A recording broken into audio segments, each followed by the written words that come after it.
bine v-am găsit la un nou episod, să zic așa. Aici e cu mine Bibi și vom face yoga challenge. Challenge, așa, challenge. Depinde cum zice ori, în fir. Și o să facem noi diferite posturi, da. Hai să începem. Prima mișcare. Da, prima mișcare. Vom pune camera aici. Pardon. Cred că se vede. Și vom face prima mișcare. Sper că se vede. Mai întâi punem mingea aici. Noi avem aici o plasmă din așa ceva și ne uităm pe ea. Și unul stă pe burtă pe minge și altul se pune invers pe ea, adică pe spate aici. Ce frică, Andreiu! Ce faceți, mă? Yoga challenge. Yoga challenge pe YouTube. Hai, pune-te peste mine. Așa. Ăștia e pe YouTube, hai. Nu prea le iese, nu fac. Fără minge e mai bine. Da, cred că nu mai facem cu mingea. Hai, lăsați-mă mă și pe mine pe YouTube-ul ăsta. Asta e sora mea. Nu vrea să se bage și asta. Ia stai că vreau Da? Deci, da. Se bagă ea în toate. În fine, nu... Hai să începem. Prima postură e așa. Asta. Care? Uite așa. Da. Deci dăm piciorul în picior. Stai așa. Stai așa să ne vadă și spectatorii noștri.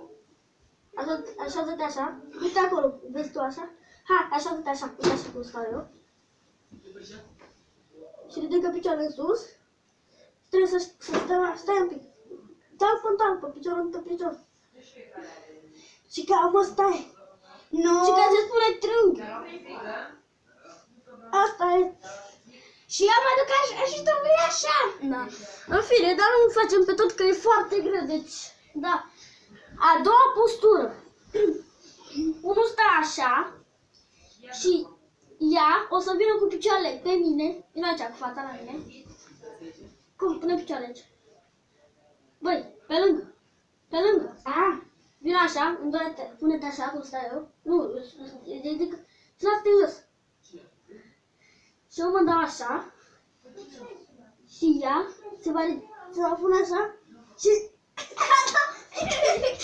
Și n-a ieșit. Cam așa, dar n-avem mare putere, dar în fine. Ne-a ieșit cât de cât.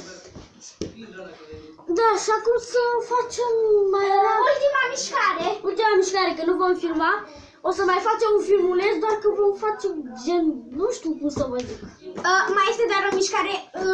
Trebuie să ne ajute și mingea aceasta. Hai. Mingea nu se bagă, în videoclipul următor vom face și cu mingea. Da, Dacă bine. prietena mea va mai veni, vedem. Uite, numai așa, să ne vadă și camera, numai aici. Pune-te talpă în talpă. Așa, pune-te așa. Nu, uite așa. Uite. Așa, pune-te cu asta. Și lasă-te ușor pe spate. Asta e ușor. Și cădem, uite așa.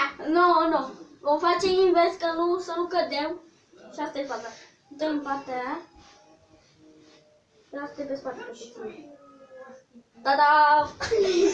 Da, și acesta a fost videoclipul nostru. Dacă vă place, să apăsați butonul de like și vom Dați un share mai departe. continua data viitoare. Pa, pa!